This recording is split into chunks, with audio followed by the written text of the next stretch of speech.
बोलते हैं डॉक्टर साहब जोड़ों में बहुत दर्द है, बात समझ आती है, लेकिन साथ में एक लाइन और जोड़ देते हैं, मेरा यूरिक एसिड बढ़ गया, तो फिर आगे वो बोलने लगता है कि मैं अपनी यूरिक एसिड को कैसे घटाऊं। इंपॉर्टेंट बात यह है कि आपकी बड़ी परेशानी क्या है, जोड़ों में दर्द या यूरिक एसिड का बढ़ना। आप गौर करेंगे तो पाएंगे अधिकतर पेशेंट इस बात से परेशान है कि मेरा यूरिक एसिड बढ़ गया, जबकि परेशान होने वाली बात यह है कि उसके जोड़ों में दर्द है। तो हमें दर्द पे काम करना है या हमें यूरिक एसिड पे काम करना है? लोगों के दिमाग में, पेशेंट के दिमाग में भर दिया गया है कि दोनों आपस में जुड़े हुए हैं। यूरिक एसिड को कम कर दो दर्द कम हो जाएगा, यूरिक एसिड को बढ़ा दो दर्द बढ़ जाएगा। क्या ये कोरिलेशन है? एक्चुअली ये कोई कोरिलेशन है ही नहीं। इस बात को अगर आपको समझना है तो आपको पहले तो समझना पड़ेगा यूरिक एसिड होता क्या है। अगर आप यूं ही डॉक्टर से पूछेंगे तो वो बोलेंगे ये एक वेस्ट है, बॉडी का वेस्ट है, यूरिक एसिड किसी काम का नहीं है।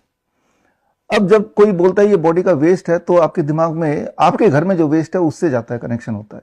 आपके घर में एक डस्टबिन होगा जहां पे दिन भर का वेस्ट आप डालते होंगे, और फिर सुबह कोई आता है होगा कूड़ा वाला, वो वेस्ट पूरा उठा के ले जाता होगा, पूरा का पूरा ले जाता होगा, फिर वो डस्टबिन आपको खाली करके दे देता होगा।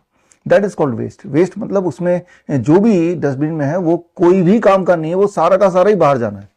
या फिर आप सोचते हैं कि वो जो कूड़ा वाला आया है वो डस्टबिन में से 75% 80% तो वेस्ट ले जाता है, 25% आपके लिए छोड़ देता है, क्या पता आपके किसी काम आ जाए। द आंसर इज नो, पूरा का पूरा ही वो ले जाएगा, पूरा डस्टबिन खाली करेगा, because it is waste. Waste का मतलब ये कि उसमें वो जो भी मटेरियल है वो किसी भी काम का नहीं है, ओनली देन। तो क्या uric acid is a waste? First of all it is not a waste, right. वो डॉक्टर की भाषा में यूरिक एसिड एक विलेन के रूप में आपके दिमाग में डाल दिया गया, भर दिया गया है कि यही विलेन है, इसीलिए आपको ये सारी तकलीफें हो रही हैं, पेन हो रहे हैं, जॉइंट पेन हो रहे हैं, आपका चलना फिरना उठना बैठना मुश्किल हो गया है। तो दिमाग पेशेंट का इस पे नहीं है कि पेन को कैसे कम करें, दिमाग पेशेंट का इस पे है कि यूरिक एसिड जो कि विलेन है उसको कैसे कम करें। इस बात को समझने की कोशिश करना होगा कि अगर यूरिक एसिड कम किया तो क्या होगा। अगर यूरिक एसिड ज्यादा कम कर दिया तो घपला होगा, यानी कि आपके हार्ट पे जोर पड़ेगा, हार्ट डिजीज हो जाएगा। इस बात को समझने के लिए दो तरह के इंपॉर्टेंट ट्रायल का नाम ले रहा हूं। पहला तो ट्रायल का नाम है CASTEL, कैस्टल स्टडी, ये एक बहुत बड़ी स्टडी है। या फिर एक और स्टडी का नाम लेता हूं PIUMA, प्यूमा स्टडी।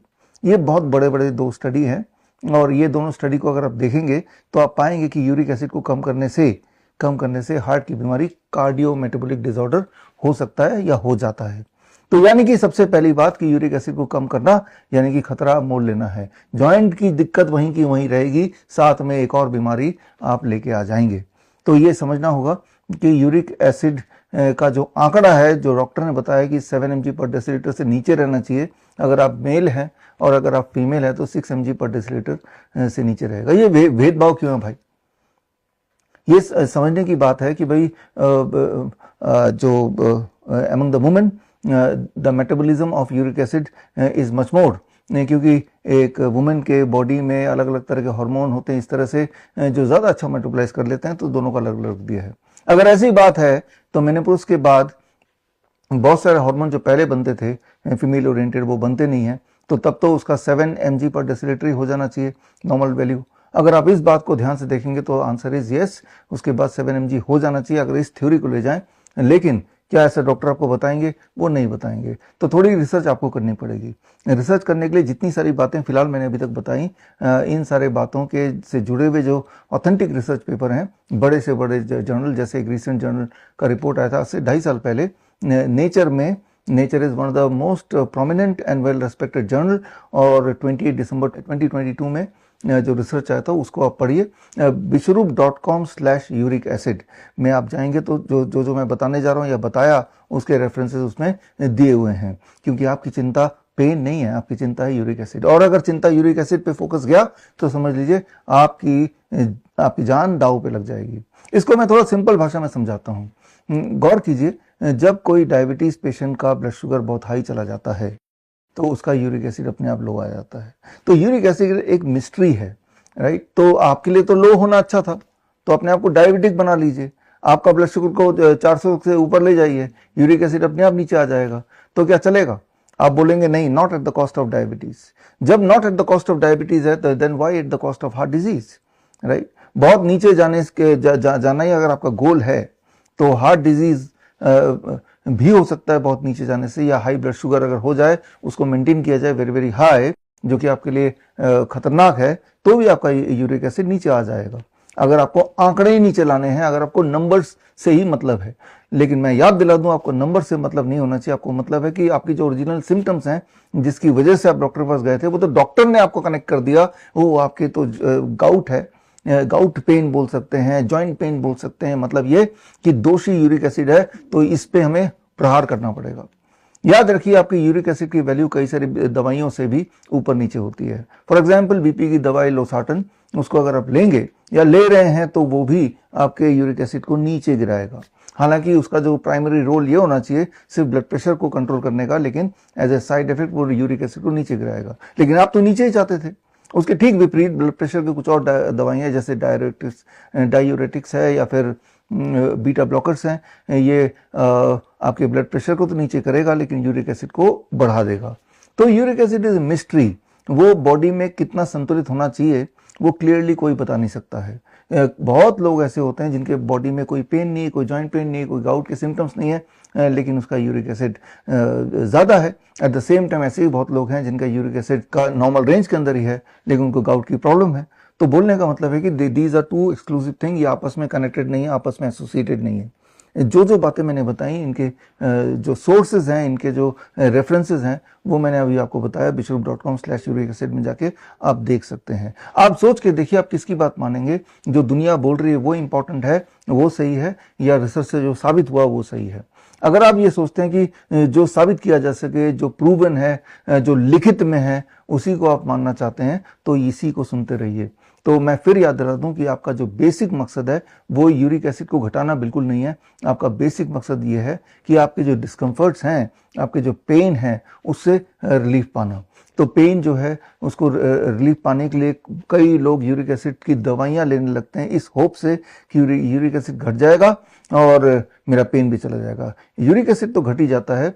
जैसे यूरिक एसिड की जो दवाइयाँ हैं बहुत ज़्यादा प्रचलित, अलोप्यूरिनॉल या फेबुजोस्टेट, इस तरह की जो कुछ दवाइयाँ हैं जो पेशेंट को दिया जाता है, और कुछ समय बाद उसका यूरिक एसिड का नंबर जो कि वो चाह रहा था वो बिल्कुल नीचे आ जाता है। लेकिन उसी पेशेंट से पूछेंगे कि आपका पेन भी उसी रेशियो से या उसी तेजी से नीचे आया, the answer is certainly not, right. तो एक तरह से डॉक्टर ने अपना गोल अचीव कर दिया कि आपके यूरिक एसिड को नॉर्मल रेंज में ले आया, लेकिन आपका प्राइमरी गोल वो नहीं था। डॉक्टर के दिमाग में जो गोल था यूरिक एसिड का, वही आपके दिमाग में भर दिया गया है।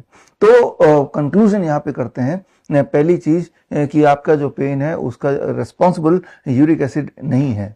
अगर होता तो यूरिक एसिड के घटने के समानांतर आपका पेन भी उसी रफ्तार से घटता, और अगर ऐसा होता तो बहुत लोगों के यूरिक एसिड ज़्यादा होते हैं, उनको पेन नहीं होता। एट द सेम टाइम बहुत सारे ऐसे भी लोग हैं जिनका यूरिक एसिड कम होता है, लेकिन पेन बराबर वैसे ही होता है जैसे गाउट पेन होता है। तो कारण क्या है आपके बॉडी में जो पेन है, आपके जॉइंट में जो पेन है, आपके जो गाउट के सिम्टम है, कारण क्या है? इसका बड़ा सिंपल कारण है, that is micro inflammation in the body, in the joints. वो जो माइक्रो इन्फ्लेमेशन है उसको अगर आप अटैक करेंगे, उसको ठीक कर लेंगे, तो ही पेन जाएगा। उसका सोल्यूशन यूरिक एसिड नहीं है। तो उसके लिए क्या करना पड़ेगा? वही करना पड़ेगा जो मैं बताता आया हूँ, इस चैनल में भी मैंने कई बार बताया, that is a DIP diet.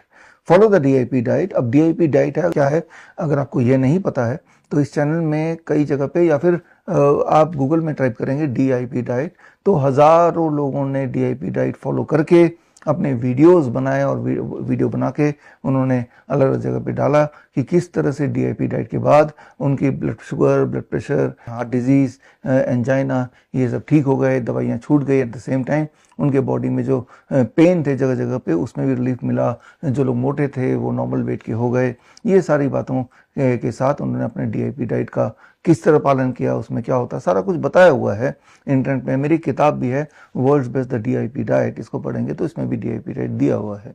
तो करना क्या होगा?